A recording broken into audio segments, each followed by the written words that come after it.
السلام علیکم ورحمۃ اللہ وبرکاتہ۔ جی پیارے بچوں، ہم لوگ جو ہے حرکت زبر کا لیسن یاد کر رہے ہیں، اس کی ایکسرسائز سیکھ رہے ہیں، اور آج ہمارے لیسن میں جو ہے وہ 3 حروف کو ملا کر ہم ایک نیا ورڈ بنانا سیکھیں گے۔ ٹھیک ہے، پہلے ہم نے 2 حروف بنانے سیکھے تھے، اب ہم 3 حروف ملا کر پڑھنا سیکھیں گے۔ تو چلیں ہم اپنے لیسن کا آغاز کر لیتے ہیں۔ اعوذ باللہ من الشیطان الرجیم، بسم اللہ الرحمن الرحیم۔ جو آج ہمارا پہلا حرف ہے وہ ہے جا اور ع اور لا۔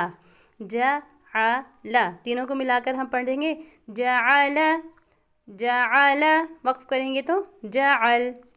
خلق، خلق، خلق۔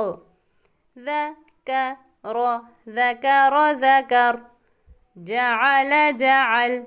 خلق، خلق۔ ذکر، ذکر۔ جعل، جعل۔ خلق، خلق۔